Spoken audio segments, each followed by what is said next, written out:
is Medal of Honor recipient and retired Colonel Jack Jacobs, and New York State Senator Greg Ball, chairman of the Veterans Homeland Security and Military Affairs Committee, and a captain in the Air Force Reserves. Good to see you both here today. Let's start with this here, Colonel.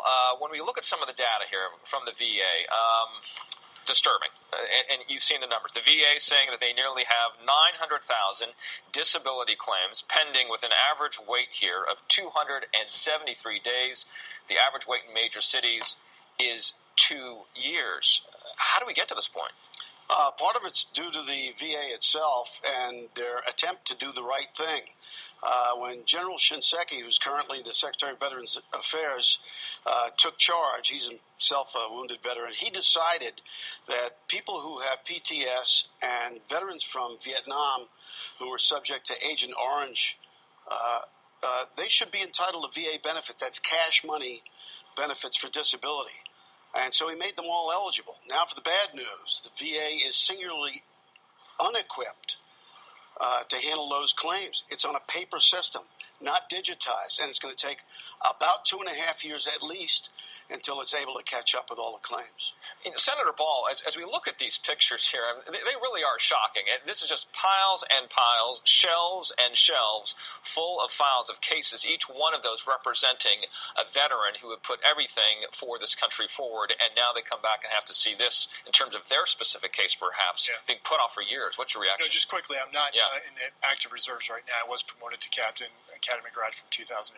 But, when you look at those files, you have to realize that some of the men and women who are coming back who have the post-traumatic stress disorder, when they hit a brick wall like that after they've served their country, they have particular issues with running into a bureaucracy and not being taken care of in the tender way that they need to be taken care of. I see this every single day. There are great men and women who work with the administration and work with these veterans, but we do a very good job of getting young men and women to raise their right hand and are willing to fight and die for this country.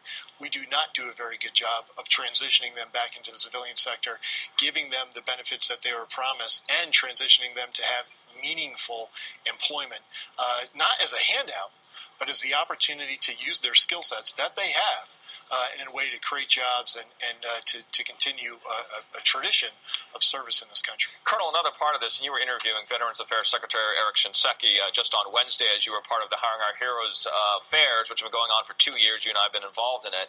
What is he saying to address this issue, those piles and piles of files we saw right there? But in addition to that, as the state senator was alluding to, jobs.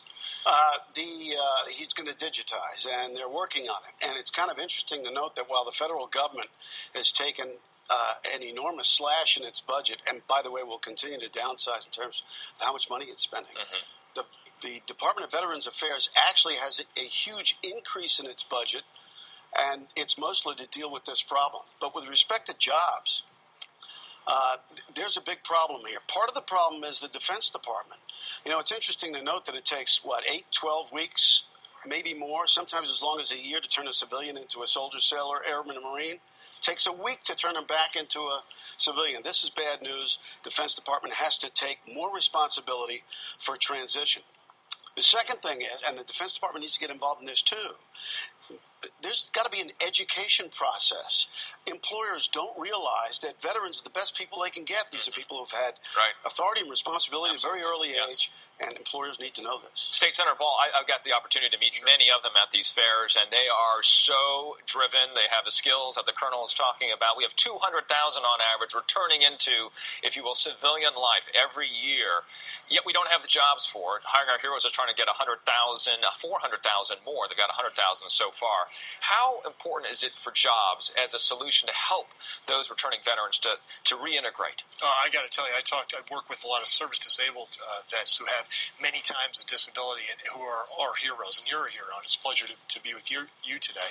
But I know young men and women that have returned that could just sit on a couch and collect a check. They don't want to. They want to continue to serve as an example to their families. In New York State, we just passed tax credits, but we've got to go above and beyond that. States have to meet the federal match for those service-disabled vets. And you're right. I mean, these veterans have the skill sets. They're not looking for a handout. They're just looking for that opportunity. The government has to get involved. In the same way that we get involved to pay and fund for these wars, we have to be just as proactive to make sure that we transition these vets into the civilian life and work with employers to provide the incentives to actually make it worth their while to hire these vets and to give them a chance. And once given a chance, they'll never go back. They'll only want to hire vets. Vets who are looking for jobs, companies that have jobs for vets, hiringourheroes.org is where they can go. State Senator Ball, Colonel Jack Jacobs,